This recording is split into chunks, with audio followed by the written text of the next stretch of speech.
अच्छा वीडियो था और बिल्कुल मुझे लगता है कि एक वो जो उन्होंने की पॉइंट्स जो उन्होंने बताए कि अलाइज आपके बड़े अच्छे होने चाहिए, ठीक है? और दुनिया में कोई नो डाउट अकेला सफर कर ही नहीं सकता, अकेला सरवाइव कर ही नहीं सकता। उसको इर्द गिर्द के लोगों के और अपने हमसायों के और जो भी अलाइज अच्छे जो आपको जो आपके साथ चलना चाहते हैं उनको लेके साथ चलना पड़ेगा। मुझे जीरो होने वाली है। पेरिस बेस्ड ऑर्गेनाइजेशन OECD यही कहती है।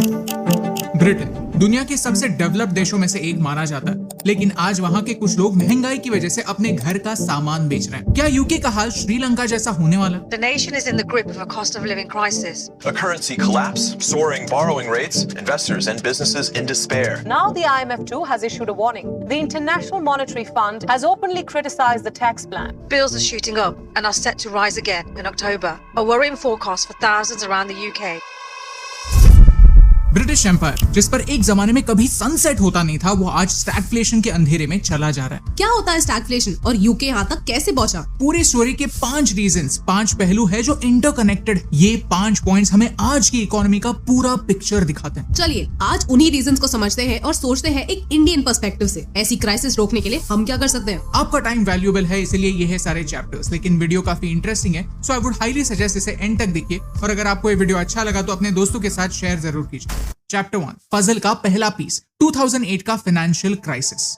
आपके लिए एक सवाल है, यूनाइटेड किंगडम आज किस बेसिस पर रेलेवेंट है? जैसे जापान गाड़ियां एक्सपोर्ट करता है, यूएस हथियार एक्सपोर्ट करता है और चाइना वायरस, यूके का मेन प्रोडक्ट क्या है? In one word it is stability. Think about it, London पिछले 500 सालों से स्टेबल है। वॉर्स आए और गए, डिजीजेस आए और गए, लीडर्स आए और गए, लेकिन लंदन स्टेबल रहा। ये स्टेबिलिटी दुनिया के टॉप बैंक्स को अट्रैक्ट करती है। HSBC, बार्कलेज, स्टैंडर्ड चार्टर्ड जैसे बड़े बैंक्स के ग्लोबल हेडक्वार्टर्स लंदन में है। यूके की इकोनॉमी इन्हीं फाइनेंशियल सर्विसेज पर निर्भर है, जो 2008 के फाइनेंशियल क्राइसिस के बाद कोलैप्स होने वाली थी। रिसेशन यानी बिजनेसेस स्लो हो रहे थे, लोगों के जॉब जा रहे थे, खर्च करने के लिए पैसे नहीं थे। सोल्यूशन, लोगों के हाथ में पैसे थमाओ, डायरेक्टली नहीं तो इनडायरेक्टली से।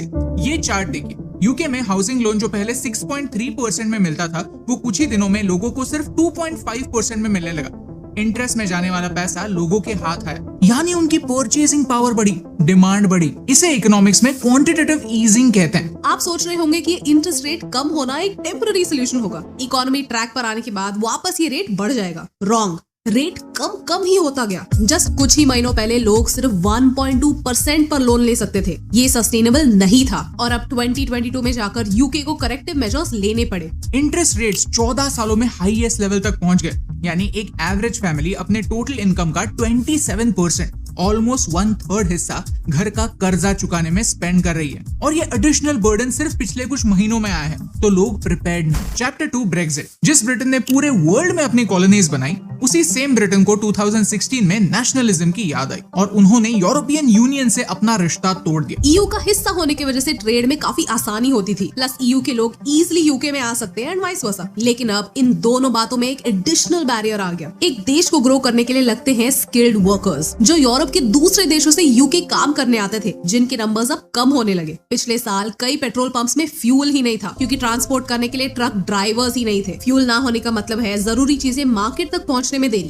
एज अ रिजल्ट महंगाई यानी इन्फ्लेशन। ब्रेक्जिट और इंटरेस्ट रेट्स की वजह से यूके में कॉस्ट ऑफ लिविंग डेंजरसली बढ़ रही है। BBC का खुद का रिपोर्ट कहता है कि अगस्त में कंज्यूमर इन्फ्लेशन 10% तक पहुंच गया था। बेसिक चीजें जैसे लो फैट दूध 40% महंगा हो गया, आटा 28%, चीज और दही 21%। लेकिन ये इन्फ्लेशन होता क्यों है? Mainly 2 reasons. एक कि लोगों के पास बहुत पैसा है और सब लोग चीजें खरीदना चाहते हैं, और दूसरा कि चीजों के मार्केट पहुंचते पहुंचते प्राइसेस बढ़ते हैं, तो कम लोग उन्हें खरीद पाते हैं। Chapter 3 stagflation. ओके, सो रिसेशन का इम्पैक्ट है नो जॉब्स, इन्फ्लेशन का इम्पैक्ट है राइजिंग प्राइसेस। क्या होता है जब हम दोनों को मिला देते हैं? यानी अनएम्प्लॉयमेंट भी है और चीजों के दाम भी बढ़ रहे हैं। इसे कहते हैं स्टैगफ्लेशन, जहां इकोनॉमिक ग्रोथ तो स्टैग्नेंट है, स्लो है, लेकिन फिर भी चीजों के दाम बढ़ रहे हैं। बिजनेसेस को एक चीज बनाने में जहां 100 रुपए लगते थे और वो 110 में बेचकर 10 रुपए का प्रॉफिट कमाते थे, वही सेम चीजें बनाने में आज वो 150 रुपए स्पेंड कर रहे हैं और वो 155 रुपए में वो चीज बेचकर 5 रुपए का प्रॉफिट कमा रहे हैं। यानी कंज्यूमर के पॉइंट ऑफ व्यू से कॉस्ट बढ़ रहा है और कंपनी के पॉइंट ऑफ व्यू से प्रॉफिट कम हो रहा है। दोनों घाटे घाटे में, प्लस रिसेशन के सारे प्रॉब्लम्स है ही। Chapter 4 the new government. ये था यूके की इकोनॉमी का फाउंडेशन। कोविड से पहले,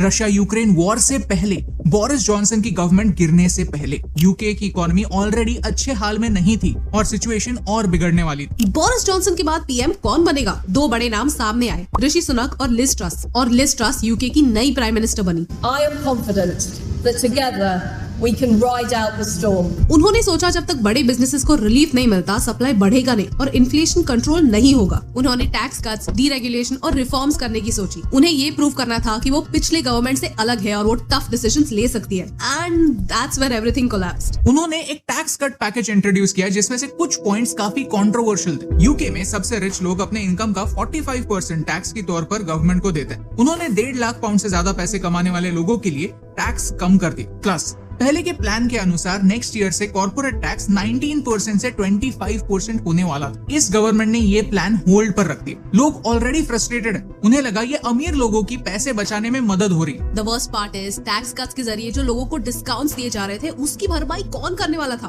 ऑफ कोर्स आम लोग। सपोज यूके चलाने के लिए 100 रुपए लगते हैं। ये सारे पैसे आते कहाँ से? लोगों के टैक्स कट की वजह से 100 रुपए की जगह यूके को 80 रुपए मिलते हैं। तो ये ऊपर के 20 रुपए आएंगे कहाँ से? सड़कें तो बनानी पड़ेगी, गवर्नमेंट एम्प्लॉइज की सैलरी भी देनी पड़ेगी, ऑयल तो इंपोर्ट करना ही पड़ेगा। यानी ये सारे खर्चे तो हैं। तो इन 20 रुपए का डेफिसिट भरने के लिए सरकार को डेट उठाना पड़ेगा, लोन लेना पड़ेगा। Chapter 5 U turn government. इन डिसीजंस की वजह से लोग खुश नहीं थे, IMF खुश नहीं थी, इन्वेस्टर्स खुश नहीं थे। ऑपोजिशन पार्टी तो क्रिटिसाइज कर ही रही थी, उनकी खुद की कंजर्वेटिव पार्टी भी उन्हें क्रिटिसाइज करने लगी। लिज ट्रस को अपनी पीएम की कुर्सी संभालने के लिए कुछ यू टर्न्स लेने पड़े। फाइनेंस मिनिस्टर को फायर कर दिया। जो 45% टैक्स ब्रैकेट हटने वाला था, जिनसे सिर्फ रिच लोगों को फायदा होता, वो अब रहेगा। एंड लास्टली अगले साल से कॉर्पोरेट टैक्स 25% हो जाएगा। यू रिमेम्बर चैप्टर 1 में हमने कहा था कि यूके की सबसे बड़ी स्ट्रेंथ है उनकी स्टेबिलिटी। इस सारी सिचुएशन की वजह से इसी स्टेबिलिटी को धक्का लगा है। इन्वेस्टर्स ने पाउंड बेचना स्टार्ट किया, सो डॉलर के अगेंस्ट पाउंड वीक हो रहा है। बैंक ऑफ इंग्लैंड टेंशन में। और अब यूके को इस क्राइसिस से निकालना कैसे है? लीड कौन करेगा? इसका आंसर किसी के पास नहीं है। आज यूके में जो हो रहा है उसे हम एक परफेक्ट स्टॉर्म कह सकते हैं। यानी जो भी गलत हो सकता है वो सब हुआ है। फ्यूल प्राइसेस बढ़ रहे हैं, कॉस्ट ऑफ लिविंग बढ़ रही है, लोगों के जॉब जा रहे हैं, सैलरी कट्स हो रहे हैं, ट्रेड करने के लिए EU का सपोर्ट नहीं है, रशिया यूक्रेन वॉर की वजह से सप्लाई के प्रॉब्लम्स है, और अभी जो नई गवर्नमेंट बनी है वो कंफ्यूज है और शायद गिर भी सकती है।